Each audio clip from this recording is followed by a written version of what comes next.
heralding the start of our final trek towards the Simpson Desert. This water would be the second last we'd see for the next 3 days.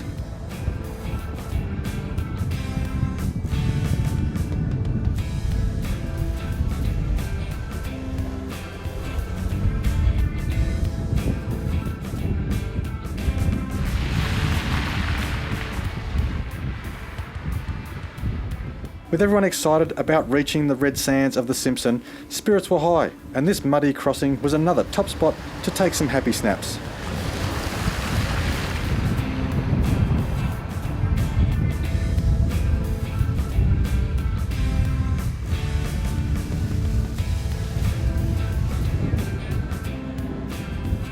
Whilst this crossing was straightforward for most, our ring-in camera car had other ideas and demonstrated just how demanding and disastrous picking the wrong line out here could be. With no trees to winch off and soft sandy terrain all around, you could be stuck out here for days, so travelling in a group is definitely a smart option for these areas. It's worth noting here that a lot of thought and planning needs to go into a trip like this.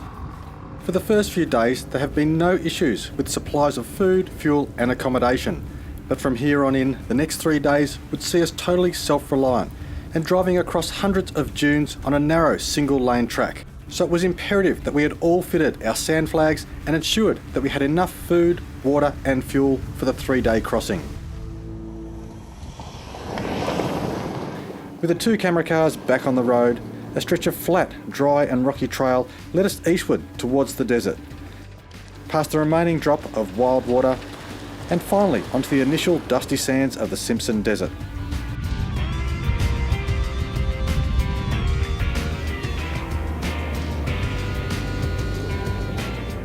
Here you can see just how critical sand flags are, allowing prior warning of oncoming traffic and to locate others from your group.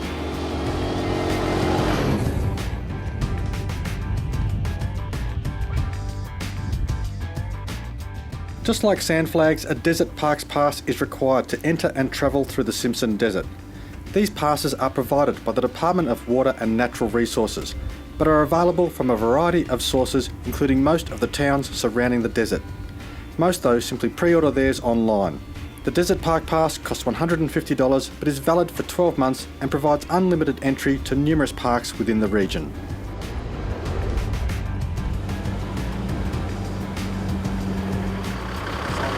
I'm going to go into about 20. I reckon it's getting pretty soft here. This is starting the desert, so yeah, lower pressures will be much better. There was plenty of traffic going the opposite way,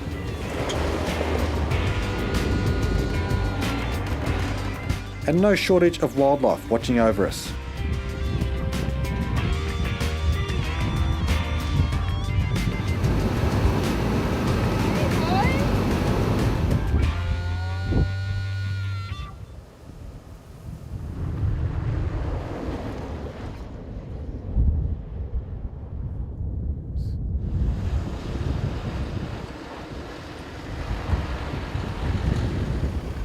Well, the road from Dalhousie has certainly been another diverse trek for us.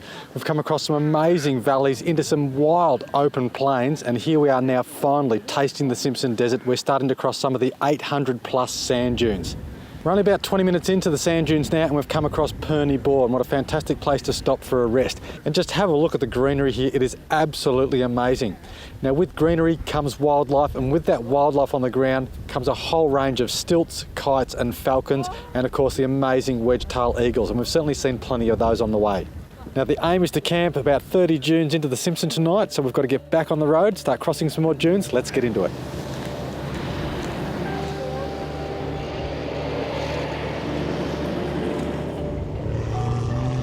The Simpson Desert is only slightly east of the true geographical centre of Australia.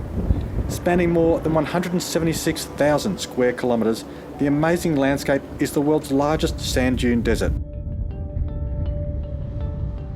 The amazing parallel dunes run from north to south and range from around 3 metres tall in the west to 30 metres in the east, and terminating abruptly on the desert's eastern flank with Napanarika or Big Red at around 40 metres high. For us, it was an ideal time to visit, with recent rains bringing both the flora and fauna to life, and being August, Mild daytime temperatures of around the mid-20s.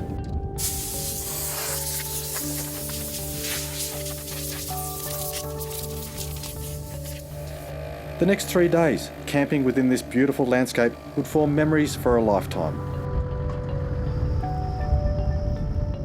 Well viewers, the end of our first day driving into the Simpson, and what an awesome sight it is to see those red sands and start clearing some of those amazing Simpson desert dunes.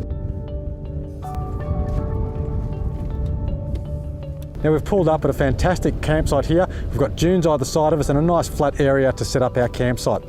One of the first things we've done though when we've pulled up is pop up our bonnet. Now I've had friends come through the Simpson just a few weeks ago with some very interesting reports. With all of this greenery around, there's been a lot of rodents and reports of rats getting up into warm engine bays and eating through rubbers, radiator hoses, etc. Not something you want to wake up to in the morning. Popping up the bonnet straight away as soon as you pull in means that the motor will cool down faster and not be so attractive to those rodents, so a smart idea. But we've got to set up camp before we finish this episode, so let's get into that. As you can see, we've emptied off the roof rack and boy have we got a stack of gear here. We've definitely been travelling heavy. Now, unlike most people, we've got to carry a couple of camera guys. We've also got to carry food and tents and sleeping equipment for them. We've got Dash swags here, we've got the Oz tents, we've got a fair bit to set up.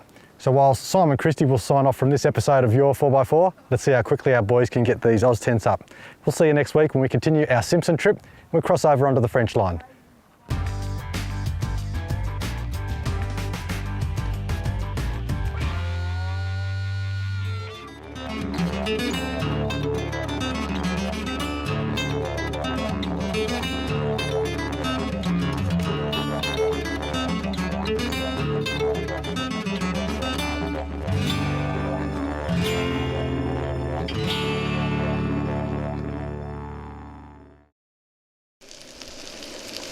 Good morning viewers and welcome to the glitz and glamour of TV. Here we are in the Simpson Desert cooking breakfast, continuing our amazing 4x4 trek across the Simpson from west to east. We've got a fantastic episode lined up for you. I'm cooking breakfast for the team, so let's get stuck straight into it.